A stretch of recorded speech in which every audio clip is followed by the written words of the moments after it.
Man, you make me sound a lot cooler than I am. Thank you. Thank you. It's funny because I reconnected with you a while ago, and it was because I had caught you on television. You're doing your thing for ESPN Social, covering what was the Stars and the Yes. Knights during the Western Conference Final. Of course, I'm in Dallas, and the Dallas Stars made it to the Western Conference Final for the Stanley Cup playoff, and you were in Vegas covering what is now the Stanley Cup champion Vegas Golden Knights. I was like, hey, I recognize that dude behind the glass right there covering the hockey game there. So it was just funny that I caught you right there. I was like, I texted you immediately. I was like, oh man, look, I see you on television. Just real quick, what's it been like over the last few days? Obviously now with the Golden Knights as the Stanley Cup champions, is just what their 6th year of existence. Yeah. Yeah. Yeah. It feels strangely normal. Everyone here expected it. Like the expectations for that team are so high. They've had success from the first season. Like they went deep in the playoffs, almost had Mm-hmm. a cup run in the first year. The way expansion teams are built has changed because of what the Golden Knights did. And then they've been wildly aggressive ever since. So adding, a guy like Stone, adding Eichel, like just all these pieces, going out there making trades and not hugging prospects and not treating the team like they're an expansion franchise. And now it's paid off. They got rid of a guy who's very loved, like Fleury in Mm-hmm. goal, and then end up with Hill, who had an incredible playoff run. And if you have a hot goaltender, you have a chance to win. So that's just playoff hockey. And they had a favorable road. Not that the Dallas Stars are a horrible team or anything, but they didn't have the toughest road to go through to get to the Stanley Cup Finals. And then in the finals, they faced an 8 seed who, yes, bounced the best team in regular season history in the NHL, and then went up Mm-hmm. against the juggernaut offense after that. But the magic only lasts so long. So by the time they got to the Panthers were beat up. I mean, you look at Kachuk, who didn't even play in the clinching game, and his dirty plays are neither here nor there. People Uh-huh. consider those dirty plays, and like they were just kind of at the end of their rope. They've gone further than they should have. And the Golden Knights took advantage of that. So it was great being in the building to watch them win the Stanley Cup, see the cup get taken around the ice. I got some great Mm-hmm. shots for, ESPN, Sports Center Social, our NHL TikTok. And now I get to go to a parade here in a couple of hours, not too long. I'm less than 24 hours away. Get to go to a Yeah. championship parade and see this down Las Vegas Boulevard. A lot of places don't have that for a parade.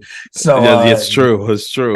they get to go in front of Bellagio fountains and pass the MGM and make the turn and go to T-Mobile Arena. So the atmosphere is great. A lot of locals, and I think that was always the worry. How do locals in Vegas? One, are there locals in Vegas? A lot of people don't Mm-hmm. know. And they just think people just live on the strip in hotels like Sweet Life of Zach and Cody. But no, people really live here. It's becoming a top 20 market. But how would locals attach themselves to a franchise, to a team? Will they Mm-hmm. come out and support every day? Because people thought it was just going to be tourist based. Okay, well, if it's a low tourist time, like you're going to have no fans. Like, no, this is a real city. These Yeah. people are really Golden Knights fans. The town knew very little about hockey. They attach themselves immediately. And there's diehard hockey fans here now. So same thing with the Aces in basketball, who hopefully Mm-hmm. go back to back. I covered their championship run last year, and that was amazing to see. And they've only gotten better, and they're a super team in every sense of the word this Every year, sense of the word, yes. running through everyone. So you look at that and what they have, it's next level. They just built an amazing facility. Those games are packed Mm-hmm. out for WNBA games. So when franchises like the Raiders move here, it's like, yeah, put the product out there. Like you guys are going to get the same support. And those Raiders games are already, I think, top 3 price tickets in the NFL. So like it's only going to get bigger, only going to get better. The A's, which it looks like everything's been approved this week, looks like they're Yep. coming to Vegas. Those renderings for the stadium across from the MGM, across from, catty corner from T-Mobile, and then Mm-hmm. with, the Raider spaceship out to their left. It looks incredible, like those renderings. No one has a stadium like that. No one. There's old traditional stadiums, and those are Mm-hmm. great. No one in baseball is going to have a stadium like that. And if the owner spends, people here will support. So it's great to see the evolution of Vegas, being here so long now, covering combat sports, where we were just the fight capital of the world. But now it could legit be the sports capital of the world. I'm going to cover the Super Bowl for ESPN this year, right here in Vegas. I've covered the past 2 Pro Bowls in Vegas. It's a place uniquely built to have these major events. I'm sure in my lifetime, I'll cover a World Cup here in Vegas. I'll cover an Olympic Games here in Vegas. It's uniquely designed for those things because there's a ton of hotels for people to stay at, a ton of other activities for people to do in between these large events. It's used to housing a ton of people. Other cities can't say that. And it's not spread out like LA, Atlanta, New York, where it's so hard to commute and get there and so much traffic. The traffic will pick up. But Vegas uniquely is you can walk from your hotel to those places. You can get everywhere in a blink. Nowhere else has that infrastructure. So this is just the beginning for Vegas sports. And I say all the time, if you can't get free agents, if you can't get recruits, if you can't get people to come to Vegas, you got a problem. It's not your team's problem. You got a problem. Because the cost of living here is not bad. State taxes are non-existent. And I mean, you got the best nightlife, the best DJs, the best acts. Everyone comes to your backyard. Everyone comes to Vegas at least once a year, once every 2 years. People are like, oh, do you see people? Yeah, I see all the people I know from Twitter. I see all the people I've met. Of course, like, why? Because everyone comes to Vegas. All my wrestling fans, AEW comes out here every year. I see all my wrestling friends one a year. Like if I decide to skip out on WrestleMania, it's cool. I'm going to see everybody. Everyone has a reason to come to Vegas, whether it's work conventions, fun, bachelor parties, sporting events. Everyone comes here. So the city's only going to get bigger and better. And this was like that first taste of, okay, you didn't think the Aces was big enough? Okay, now we got a major 4 championship here in Vegas. Now it's like, okay, keep bringing these teams because the infrastructure is so that you can spend money and you'll get your return on investment. And I think that's what the Raiders are going to see. I think that's what the A's are going to see when they get here.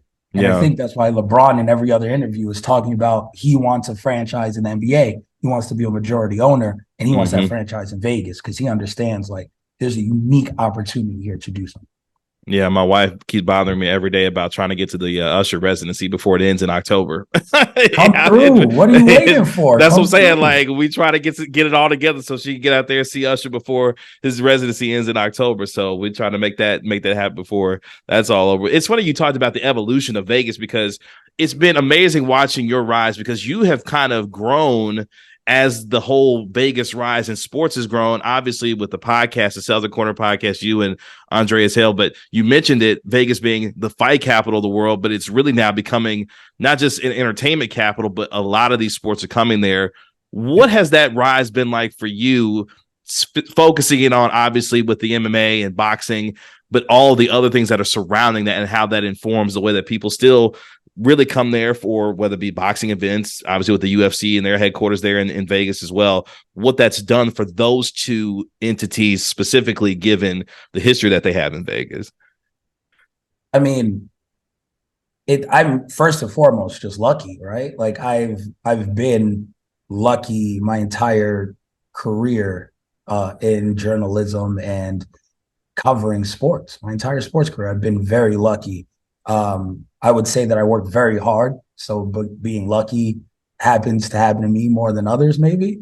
But even then, it's like right place, right time, knowing the right people and having that foresight and knowing when I was doing radio in Kansas City and being a producer and I got the opportunity and to write, just every day as a journalist. And had to be on the West Coast. I was like, no, I don't want to go to LA. I want to go to Vegas. Like I knew something was special here. And combat originally was that avenue. And I love all sports though. Like I'm a sports junkie. Like this is what I do. Like I work for ESPN was my dream job. I went and got it for a reason. I want to wake up every day and watch sports, listen to sports, write about sports, cover sports. And that's everything I've ever wanted. And I'm doing that. So I enjoy doing this every single day. And Vegas to me was like, you know what? I can do that there. And before franchises moved here, I at least knew they had betting. So when you have betting, you have every sport. Now, you know, Jersey has gambling, New York has like there's so It's many showing up all places over the with place now. gambling. Yeah. All over. Michigan, great. Everyone's doing great with gambling. Arizona, I think, has it now. When you have gambling, though, it takes you out of being a regional city. It takes you out of being a regional state. So I was like, I can go to Vegas, cover everything, because March Madness may travel every year, and there's different locations and different places may get the Final Four. But you know where the Final Four is huge every year? In Vegas. You know where college football playoffs is huge every year? In Vegas. When people Yeah. can't go to the game, where do they go to watch stuff? Vegas. Super Bowl. Super Bowl's huge. If you get the Super Bowl's here in Vegas Yeah. this year. It's going to be amazing. But you know where it's amazing every year? Here in Vegas, because there's so many bets coming in. So many people come to just see their bets hit, to just be in hotels, to watch it in sports books. There's entire parties around the Super Bowl. People come here to perform. The Super Bowl could be wherever. Lil Jon's here every week, every day. The best EDM DJs are here every single week. Dre's has the best music acts in hip hop every single week. So I think the Super Bowl this past year, Chris Brown was here. I don't even know where the Super Bowl was. Chris Brown was here performing on the Las Vegas Strip for Super Bowl weekend. So like there's those unique characteristics where I was like, this is a sports town. People just don't know it yet. But it's a sports town because of the gambling aspect. And then the fighting aspect is the cherry on top. So now I get to cover live events. And if people are watching, you can see all my credentials are actually over the shoulder. But yeah, it's a wall of credentials there, a wall of credentials above me. And a lot of that happens because I'm in Vegas. So I get to have over 350 live events now, I think. I'm at like 350, 375 live events covered in my career in 8 years now. Or I think I'm approaching a decade. So that's in 10 incredible. years, yeah, 350 events, like 35 a year. That's almost one a week. Like the pace is astronomical. So it's one of those things where it's like I've been very lucky. The city owes me nothing. I owe the city everything. And I work very hard to make sure that if 50 years from now, people talk about Vegas like they do the glamour years of New York City, the glamour years of boxing at MSG, and the Knicks being good. And I watch PTI every day and hear Kornheiser and Wilbon, and they're like the goats of the DMV area, right? Like they've seen everything. They've covered everything in that area. They've been beat writers forever there. I want people to be able to be like, you know what? Kel is one of those people. For Vegas, Kel is one of those people. Like there was an event here from the inception of when sports came to when I'm 70, like Kornheiser, that Kel wasn't at. So I got another 40 years of work to put in. But yeah, just turned 35. Yeah, I got 40 years more, double my lifetime to put in to make sure this city is an incredible sports city. But I work every day for that, every single day, and the city gives back to me what I give to it. So covering championships, doing everything, it's a product of so many people here, like myself, and I'm just a small tiny part of it. But so many people here want to see sports succeed. So many fans was thirsty for sports, wanted to put Vegas on the map as a real city. And they show up every week. They buy season tickets. They go. They make sure that the crowds are rowdy. Top 5 atmosphere in the NHL is the Golden Knights, and it's not 5. So I've seen some of the videos. It looks amazing. Yeah, and incredible. So when you think about that, the Raiders games are always bumping. Like when they're here, I understand the Black Hole had like some nostalgia in Oakland. Sure. But here it's a spectacle. They got a nightclub in the south end zone or the north end zone. North end zone has a full nightclub. So people are popping bottles when you're scoring touchdown. Like the atmosphere That's crazy. Is very Vegas-esque. And the fights, there's no bigger fights than the ones here in Vegas. I mean, I covered Tyson Fury in London at Wembley, 96,000. That's great. All singing Sweet Caroline and the spectacle. And, you know, UK fans are built different. So no, it's definitely one of those things. And Saudi looks great. MSG, I've covered several fights there. And it's the Mecca, right? Like, and it gives you chills and goosebumps. Like I've seen the scale Ali stepped on. I've touched it. I've seen all that. Like real nostalgia. Those are all great. There's nothing like Vegas. There's nothing like fighting and going to a Floyd fight and seeing the MGM Grand Casino and outside and everything packed with people who can't even get into the fight. They just want to be in the atmosphere.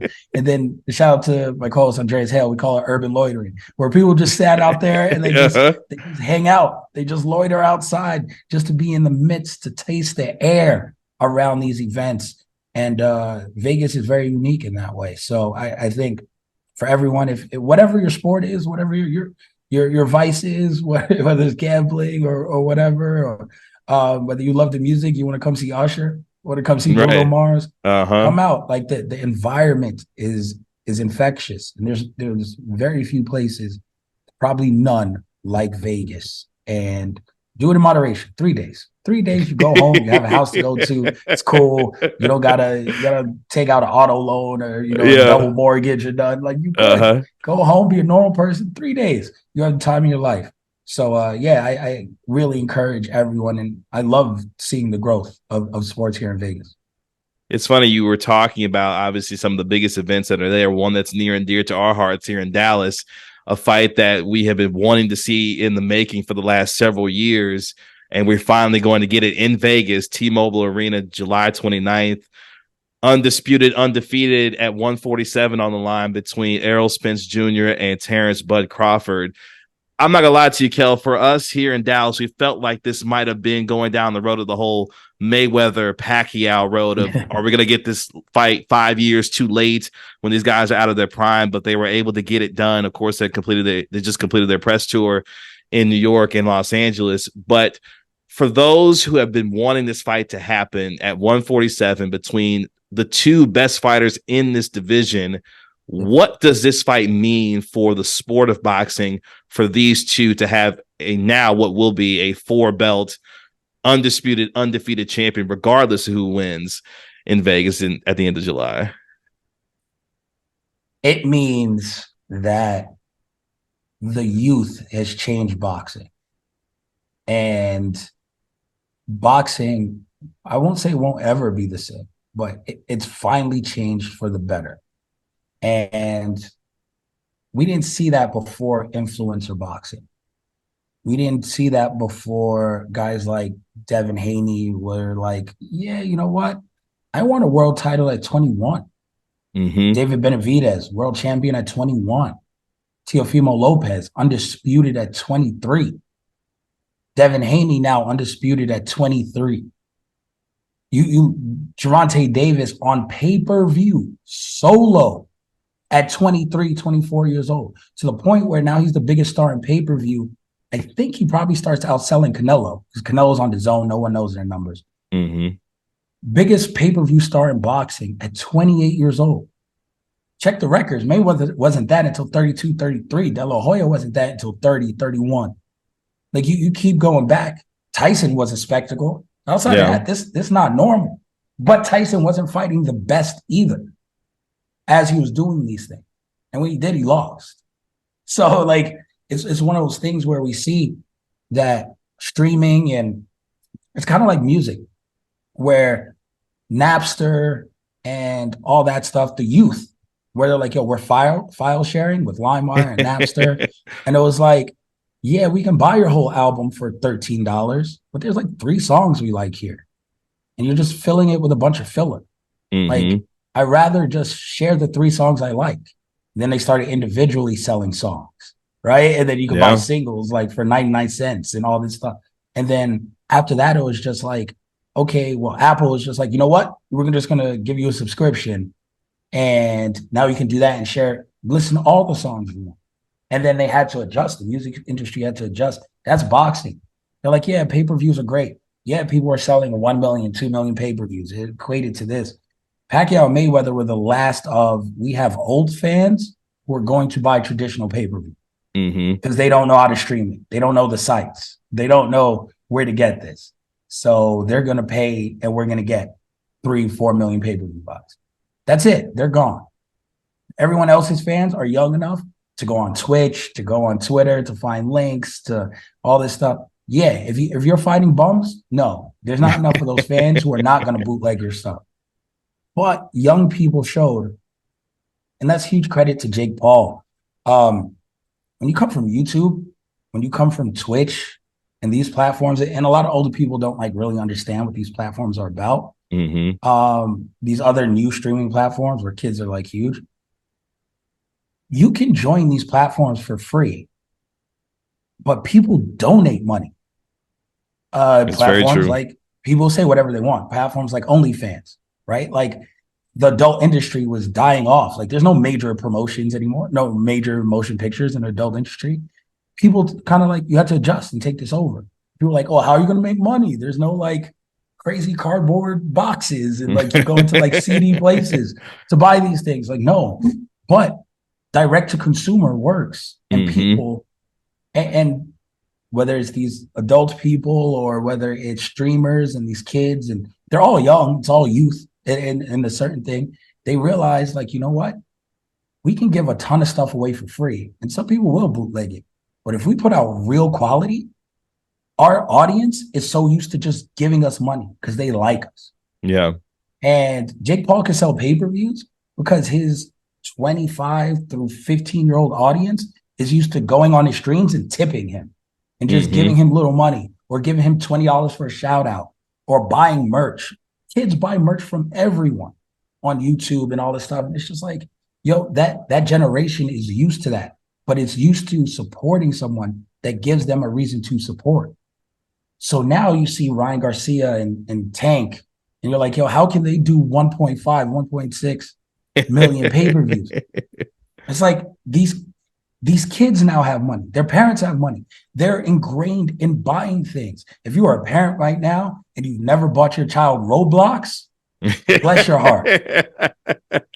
But between Minecraft, Fortnite, and Roblox, I don't even know what Roblox is. I spent like $500 on it, right? Like kids are buying $20 here, new clothes here, this little thing here. They support things that they like if you give them what they like and what they want.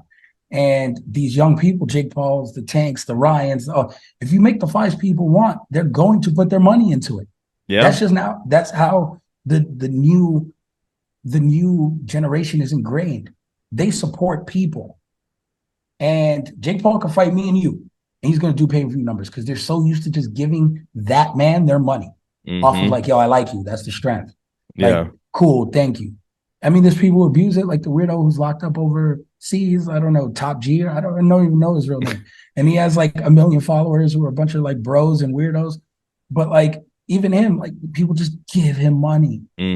Podcasting a lot now. Like podcasters have platforms where they have Discords and other thing and Patreons and all this stuff where people just rock with you and they just give you money. And that's great. That's love. Just off the love of it. Like, yo, cool, I listen to you every day. Like, yeah, I know the content's free, but yo, what can I give you? Yeah. Fightful and Pro Wrestling. Shout out to Fightful. Everyone who works over there, those are my dudes. It's $10 subscriptions a month. And they're crushing off of $10 a person. And those people are like, cool, I could have went to McDonald's. I could have got one meal at McDonald's for this 10, but I messed with you the long way. So here goes my $10 a month. Yeah. And there's so many people and it stacks up just off the love and the strength of it. So now we see these guys are like, oh, wait, these young kids can sell. Oh, well, what am I not doing? Oh, I'm not giving the people what they want. So they don't mess with me. So they're just going to bootleg my stuff because it's not worthy of anything. But now you put the real fights on. Now this fight has a buzz with Bud. Now it's like, okay, now they signed for 2. This contract has 2. They both have for 2 fights. Yeah. So unless Errol just feels atrocious on the scales and like his body can't do 147 anymore, which is very possible, where he's just like, yo, like if he loses and he's just like, my body can't do this, I'm going up to 154, then he doesn't enact his rematch clause and then they figure it out. And he just goes up 154, fights like a Danny Garcia or Keith Thurman up there and waits and lets Bud fight Charlo, and maybe runs it back at 154, undisputed at 154. So there's those like little options, or Tim Tszyu probably at that point, because I think Tim Tszyu beats the brakes off of Charlo. But that's neither here nor there. So like, you know, let Bud clear out 154 in one fight and then run it back at 154, you know, like I think we're going to see these guys fight twice, if not 3 times. Oh, wow. Okay. Probably twice at 147 And then I think we see them fight again in a year or two at 154. And that'll be, I mean, Terence Crawford could be a 3-division undisputed champion at that point. Or he can go the long way around and try to, if he loses to Spence twice, be like, cool, I'll wait you out at 154. We'll go at it for 154, So it's one of those things where I think it's good because they realize as long as I put on good fights, my win-loss record, and Floyd says this all the time, but not specifically about win-loss records, but he says, well, you can't eat belts, right? Like you can't feed your family with belts. So he never cared about what title he was fighting for. He didn't care what people said. He was about the pay-per-view buys, the money, and he'll sleep happy at night because you can be undisputed, but what does that mean if you get in $1 million? No disrespect to Teofimo, just far from it. But he was the B-side in that. Like he was supposed to fight for $1 million. There'll never be, can't say that. But there's very few fights he'll be a B-side again. Maybe there's a couple. But there's very few times he'll be a B-side again. So it's like cool. Like, but Floyd was never about that. It's like, I'm always the A. And I'll fight Robert Guerrero. Like I remember that. Man. You're gonna buy this. I'm gonna fight Marcos Maidana, and you're gonna buy this. Because I think he fought Andre Berto. Like he sure did. This. Yeah. Because I'm never gonna be a B-side. I don't care what you say about me. I don't care what belts are on the line. I don't care who you say when I'm supposed to fight. You can't eat belts. And then now that's the same process, but you can't eat that undefeated record. Like that O in that loss column, that ain't feeding nobody. Nobody around here. Like you ain't taking that. So now with Bud and Spence, and they're looking, and they're like, yo, we're 33 and 35 respectively. How much time do we have to make money? Like real money. Yeah. And it's like not long. So what are we doing? Being undefeated for what? No, it's time to feed our family. It's just sad because the young kids realize this already. That's true. Teofimo's fighting Josh Taylor already. Ryan and Tank fought already, did a number. And then now, if they fight again at 140 in 2 years, they're going to do an even bigger number. These kids are going to have 5, 6, 7, $10, $12 million fights and upwards by the time they're Errol Spence's age. They're going to have 7 of those paydays. Yeah. Spence is getting his first. Pacquiao would have been his first, but he got hurt. And he didn't get cleared. So Spence had to back out. But this is his first mega payday at 33 years old. Bud's second because he robbed the bank with BLK Prime. But this is his second at 35 years old at 10 plus mil. Yeah. What? Tank's 28. He's banked 3 of these. Ryan Garcia's 23 years old. He just banked 1. And guess what? If he fights Rolly, he's going to bank another one. Oh, and then if he fights Devin Haney with a rematch clause, that's 4 fights. Probably by the time he's 26 years old, that he's making 10 plus mil. If Teofimo comes back, he's 25. If he comes back, he's around the 8, 10 mil range. At 25. By the time he's Bud's 8 at 35, he's going to have 6, 7 of these. Who cares what his record looks like? All that money to be in the bank at that point, yeah. That's it. You do the big monster fights early. You don't let them marinate. You do them early so you can do them again. And that's what boxers back in the 70s, the 60s, the 80s, the boxers we love, that's what they knew. They knew I might not be here at 35. Ali was fighting the best early. He went to prison, came back, and then had classics. Wasted no time. Came back at like 29 years old. Was like, all right, let's get it. He's fighting the Foremans. He's fighting the Frazier 3 times. Like, these are legendary bouts with legendary purses because you didn't wait. You didn't let marinate. You fought 3 times. You think that's why I never understood. Like, yo, you think the money's going down because you lose? You think if you run it back, you can get less? I just saw Fury and Wilder. Wilder never got close to beating Fury. Nope. Knocked him down. Like, there was not one close fight.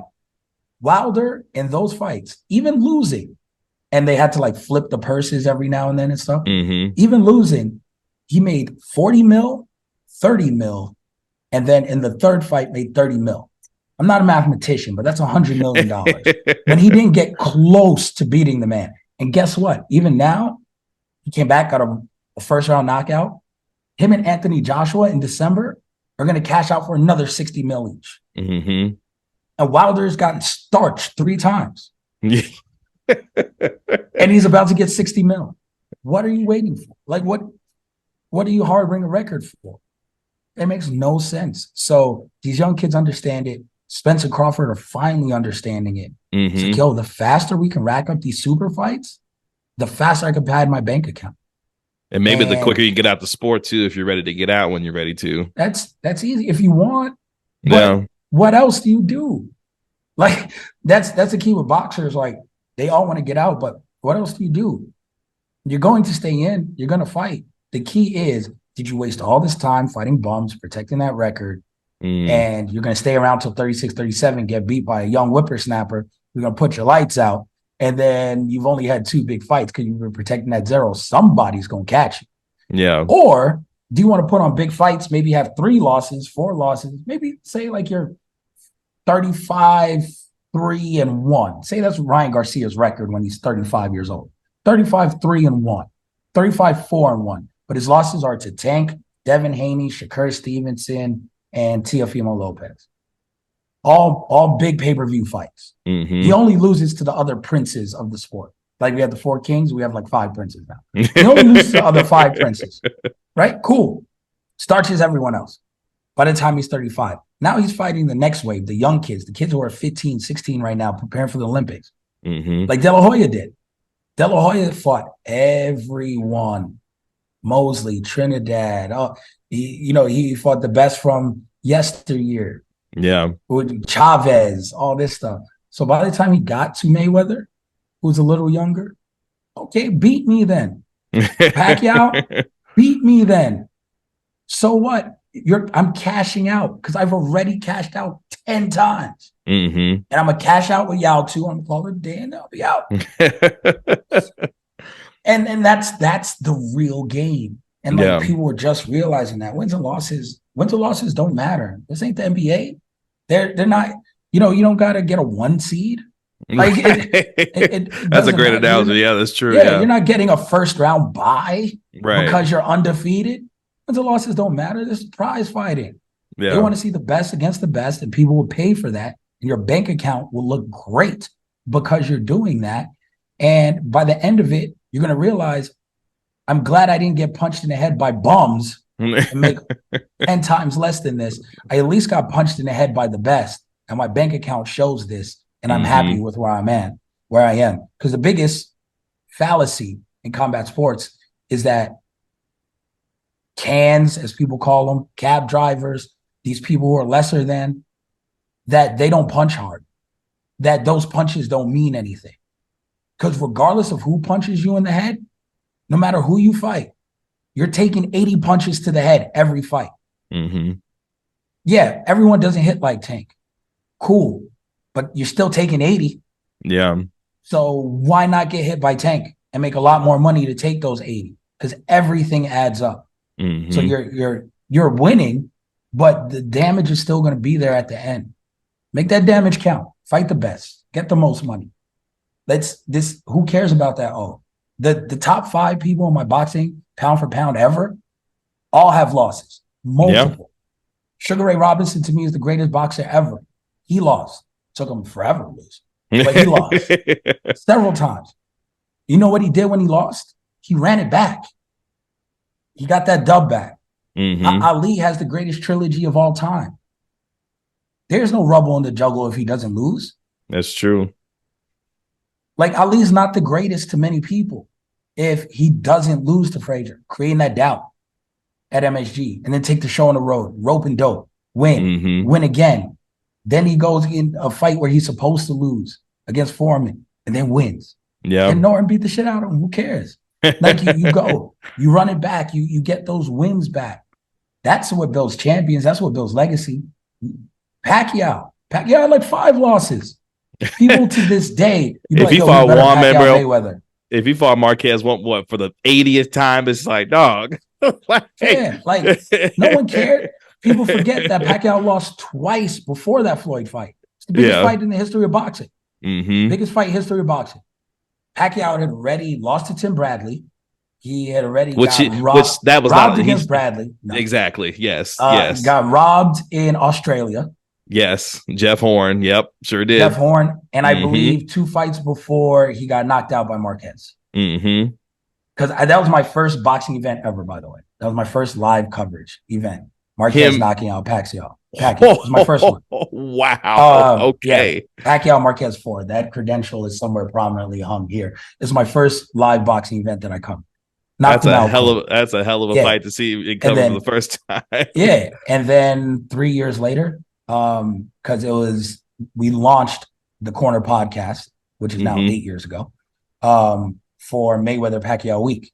So 3 years after he got knocked out cold is when he fought Mayweather. So he had all these hiccups. He had all these losses. No one cared. That fight was still 4 million pay-per-views or whatever it did, 4.2, something stupid. Yeah. No one cared about his losses. He'd already established that legacy. Who cares? And he lost to worse people than a Tank Davis. And Ryan Garcia is fine. Like Manuel Marquez is one of the best Mexican fighters ever. So that loss is understandable. And people thought maybe he beat Pacquiao a little bit before then. Cool. Like that loss, no shame. But Tim Bradley's now a Hall of Famer off of that one win. That's and right. My boy works for ESPN. But like he lost to Tim Bradley, and I don't even remember the other guy's name from Australia. Jeff Horn. Jeff Horn. I don't know that because he got the brakes beat off of him by Bud Crawford after that. That's why Bud got that belt. That's right. So it's one of those things where it's like, come on, fight the best, get your money. Wins and losses don't matter. SpenceCrawford, this right now should be their trilogy already. They should have done this twice. Yeah. Done this twice, become undisputed, loop back around. And I understand Spence had some bad injuries, a horrific accident. He's struggled like with his drinking and all that stuff. I understand. So maybe physically this is the best time for him, which is cool. But they should have fought a long time ago. If not, Spence should have fought Thurman when Thurman had the belt. Thurman ducked that. Guess what? Guess what Thurman ain't doing right now? He ain't fighting. He ain't fighting. He ain't making no money. Nope. And you know how much he wishes he would have fought Errol back then on pay-per-view? And that paycheck, man, ducked the paycheck, never got it back. Never. Yeah. Got the Pacquiao paycheck, lost, never cashed out again. So what he wait for? So it makes no sense. No sense. Well, I know fans are, especially here in the DFW, are super excited for that fight for Errol Spence and Bud Crawford because we've been waiting a long time for this, been calling for a long time, and glad that it's finally happened. Of course, it's going to be happening in Vegas on July 29th at the T-Mobile Arena. It's funny because, a couple more things before we get out of here today because, with boxing and the popularity of the sport, it continues to grow. You were talking about how the young fighters are really reinvigorated the sport. I want to touch on the MMA and the UFC specifically because, I don't know about you, but I'm through with Conor McGregor at this point. Been through with Conor McGregor for a while now at this point. But at the same time, the health and the state of the UFC with Dana White. John Jones is back now as heavyweight champion. However, people may feel about that as him as heavyweight champion. But the sport in and of itself, the health of the organization of the UFC, the sport of MMA, what do you feel like the health and the state of the sport is right now, given the circumstances and what's been happening around the sport as of late? It's such a young sport that like they're go through growing pains. They just celebrated 30. It's their 30th year of 30th year, UFC. Yeah, the fans are so ingrained and used to spending money on it that like Amanda Nunes pay-per-view just probably did numbers. Like it probably did equivalent. By the way, Juliana Payne needed to relax, by the way. Payne needed to relax. Oh, I don't know. She's on it. No inside baseball here and like no like exact numbers from meetings or anything. This is just purely like speculation. But I would say the Nunes pay-per-view probably did double Haney Loma in terms of pay-per-view buys. So it's just like whatever number pay-per-view it is, fans buy it. They're also ingrained in like sports bars and have like great contracts and watch parties all across the nation and everything. So like those really keep your numbers like pretty stable. Of course, if a Conor McGregor fights, the number is going to be bigger. John Jones return bigger. Israel Adesanya moves the number. Colby Covington still does because he has a very specific fan base that really likes MMA. So you get even though he continuously gets the brakes beat off of him, which I don't mind at this point. Wins and losses don't matter. They do It's not. combat sport. They do not Especially in matter. Covington's case. That's true. Man, Jorge Masvidal is a journeyman. He sells. Like Yes. it wins and losses don't matter. It's a figment of people's imagination. So like yeah, they need to build new stars, younger stars, but they're fine because the bottom line is not going to dip. It reminds me of boxing in like 92, 93, where like Chavez was kind of way out. The Four Kings were done pretty much. Like Ray Leonard was like a shadow of himself and all this stuff. You had Tyson, who was a star, troubled. The Buster Douglas loss already. Like he's in a very similar place to where Conor is now, where you can parade Conor in there against anyone now. You can give him the Holyfield of MMA, right? Yeah. Like his Holyfield fight was kind of the Habib fight, right? Where he lost already, came back, but it was like, okay, cool, like whatever. You go and get Habib, and then he loses, and then they were like, it doesn't matter, right? Like now the aura is gone, just like Tyson. The aura is gone. They make Poirier kind of like the Lennox Lewis of it, I guess. But like, touche. Yeah, like, but Conor has these like things, but people still show up. Like the Lennox Lewis fight, people still showed up for Tyson, right? Like Conor could beat like some of the lesser guys if you need, but like when he gets to that upper echelon, I don't think he beats any of those guys anymore. So it's one of those things where it's like people still show up for the spectacle of it. And boxing though wasn't building like new pay-per-view stars. You had Roy Jones, which is kind of like Israel Adesanya. You had De La Hoya, who was selling pay-per-views, but it was still kind of young. You had people hanging on. Like John Jones is like a guy who's hanging on, kind of. But even John's up there in age now. But he spent so much time away and like doing John Jones knucklehead shit that and still came back to be champion. Yeah, they just have that like malaise kind of where it's just like you're waiting for the next generation of stars to break in. That's where people are like, boxing is dead.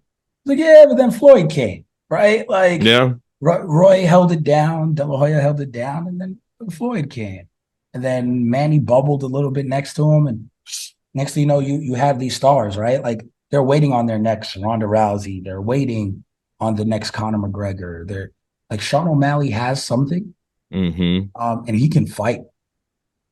If he becomes champion, okay. Now we got like, and I like Aljo and everything, but if O'Malley becomes champion, now we're getting to a new star territory. So he has something different. Yes, Snoop hanging out with him, the weed line, like weed is like, I don't smoke or nothing, like I never have, but like I get it.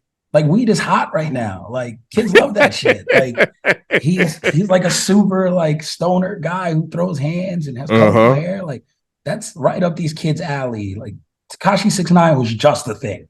Like that's true. That's true. There's a market for this shit. So yeah, he's that type of guy. So that's cool. So they might have a star. If this is Spades, they got like a star and a possible. Because Izzy's still like 32, 33. Yeah. But they got to build like these young stars up, and the pendulum will swing back. For so long, boxing was the old people sport, right? Like, oh, well, the young kids, everybody's young and cool. They're into MMA. Well, now MMA is kind of like the washed bro sport. Like you 36, 37, 40, 45. You're the Al Bundy of this generation, like reminiscing on your high school football accolades, throwing 5 touchdowns at Polk High and shit. Like those are the UFC fans, and they spend that money. But like the kids aren't into boxing now. They're Jake Paul fans, they're KSI fans, which leads them to be Ryan Garcia fans, which leads them to be Tank fans, which leans, Teofimo doing the dances. Like the young kids are getting into boxing. All their famous people are going, yo, I want to throw on the gloves. They are all fighting. All these influencers are fighting. Even the women are boxing. So everyone's tuning in, and it's different, and it's young, and it's like, okay, cool. Like we got something here. So boxing's taking the youth for a second. That's why MMA seems a little stale. They don't got that big star. They're clamoring for the Conor McGregor to come back and everything. They're just trying to use that as a buffer. But trust, 10 years, it might swing right back. And kids might be like, MMA is the cool thing now. Dana's hoping kids say power slap is the cool thing. Because apparently they watch all that more than any other, social media combined with, I ain't gonna lie to you, that shit does numbers. But I'm not joking. The shock value of it does numbers. Yeah. Our highest post ever on ESPN Ringside is a slap boxing post, and it's not Dana's though. It was like from Russia before he swagger jacked it. Yeah, because he acts like he created it. It's like, oh my god, you're just like the epitome of white American culture, aren't you? Like he just this was around before you got here. Yeah, we went full Christopher Columbus on this shit. Like, oh, I created slap league. Like, no, I just ran a clip from Russia. Yeah, and it did 135 million views on TikTok. That's 135 crazy. million on ESPN Ringside TikTok. It's the biggest TikTok in all ESPN account history. It passed the main ESPN account, all our other sub accounts, NBA, NFL. Nothing's done bigger than this one slap fight video. It has the most views in ESPN TikTok history. And it's ridiculous. And we banned slap clips like 4 days after. But it was but we got to leave that up. So it's done insane numbers. But yeah, so it's like one of those things where it's like, okay, but are you going to get influencers to start slapping each other? Like we need something. So, but yeah, I think, this stuff swings and the pendulum swings. It'll be back to MMA if they find enough young stars and someone's cool or someone's a badass. Like you find another Chuck Liddell, another Rampage, or someone's cute. And, you think you found your next Sage Northcutt. There's that kid in comedy now who just sold out like his world tour. And like all his clips go viral. I forgot, like the little pretty boy white kid. And he's hilarious. It's like, yeah, he sold out a world tour with like 70 dates because girls think he's cute. His entire audience is girls. Yeah. His brand of comedy is flirting with girls. So it's like one of those things where it's just like, okay, cool. We get it. And the UFC is just waiting for that person to come along. And it'll take a second, but they'll figure it out. It's when you start looking at the sport, there's just a lot of different aspects of it that so many things that we could jump into. But I was just curious about that, just given the fact that it's kind of been experienced a little bit of a transition. And of course, seeing some of the bigger names of the sport moving on. Amanda Nunes, of course, announcing her retirement as double champ. We'll see what happens with the UFC moving forward there as well. And I can't end today's conversation without, of course, talking some pro wrestling, because of course you and I are kindred spirits in that way, loving our pro wrestling. Yes, okay, I'm gonna say it. Okay, I'm gonna say it. The Bloodline is the best storyline, not just of the last 10 years. I'm gonna go back maybe the last, 2023. I'm gonna say the last 25 years. I can't think of a story that has lasted, has as much staying power as this one has had as much flow and creativity given the amount of players that have been in and out of this storyline. And it still feels like, no matter how much you may feel about Roman Reigns or how long he's had the title, because I'm not gonna lie to you, I'm at to the point where I would love to see the title on someone else, but at the same time, I'm also like, why? Well, I love history. But that's what I'm saying. Like, but here's the thing. WWE loves their numbers. I knew they was going to eventually get to the 1,000 numbers with him once they, you kind of got on the train of going there. But then I kind of just like stepped back and said, well, wait a minute. I feel like there's more to this, and whomever. It's not stale.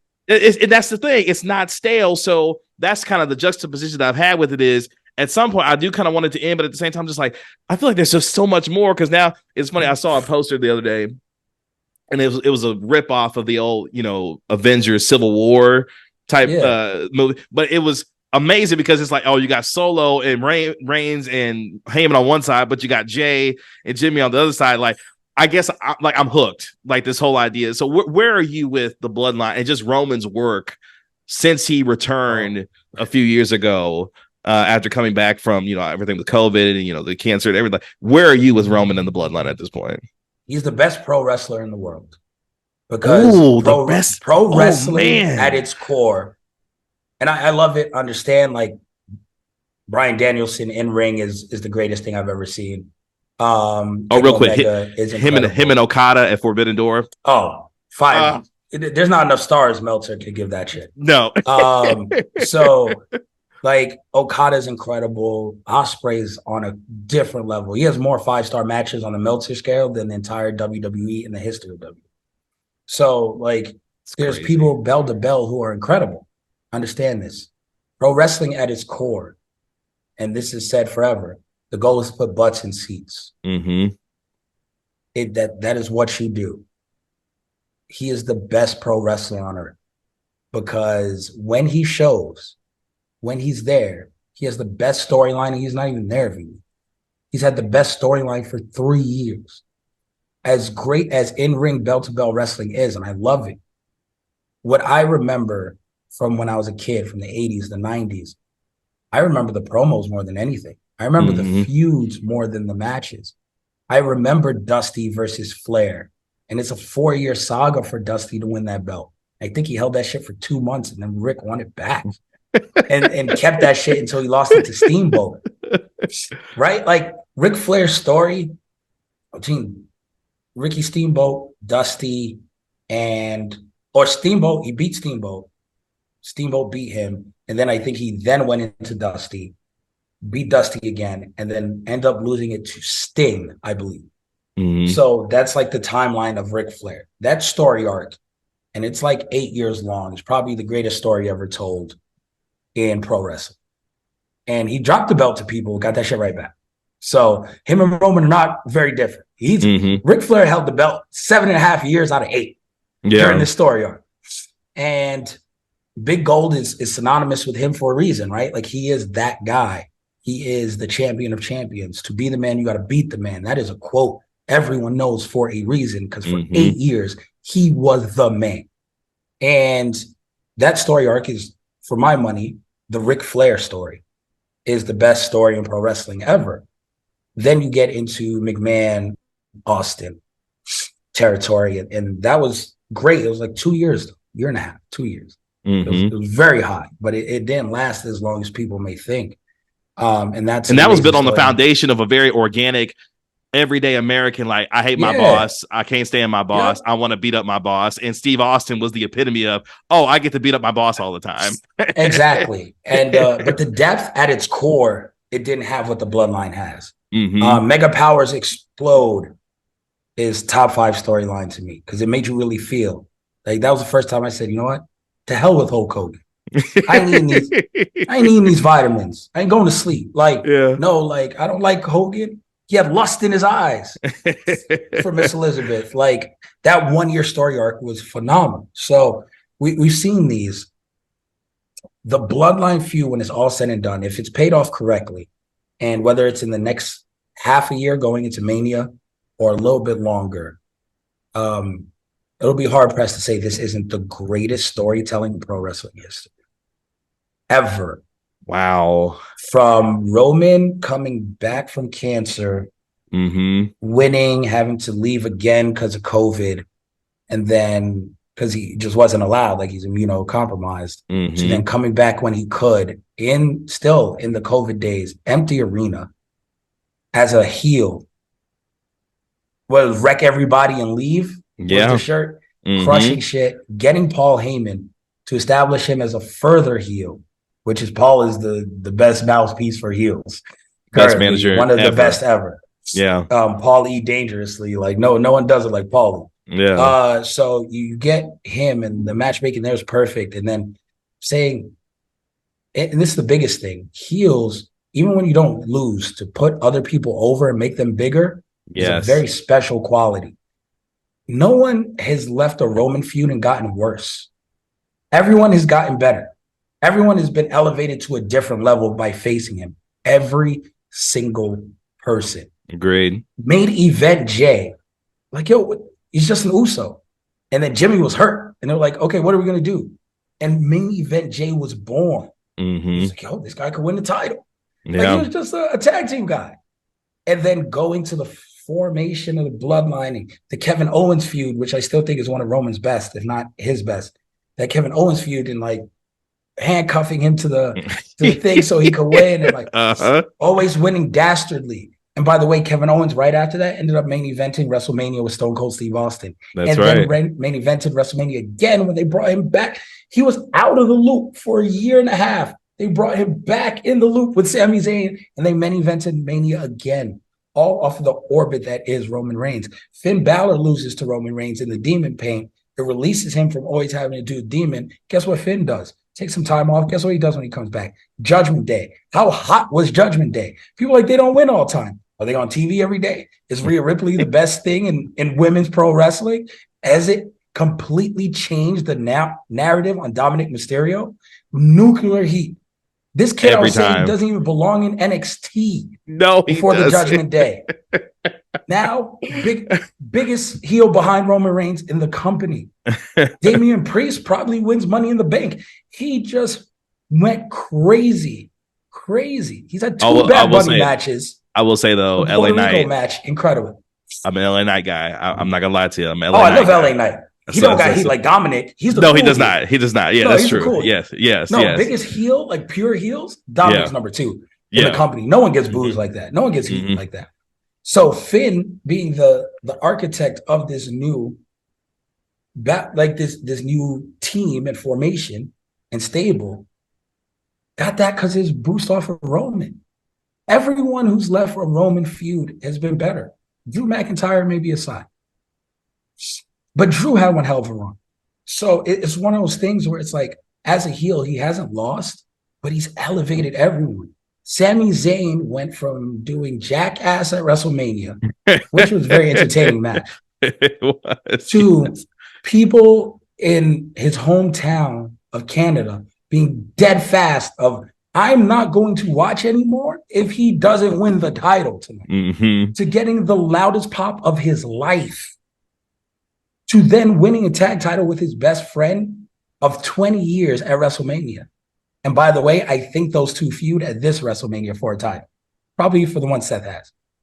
That is my prediction for the year. Kevin Owens somehow beats Seth somewhere along the way, turns on Sami, and we have Kevin Owens versus Sami Zayn for that title at WrestleMania this year. Wow. Okay.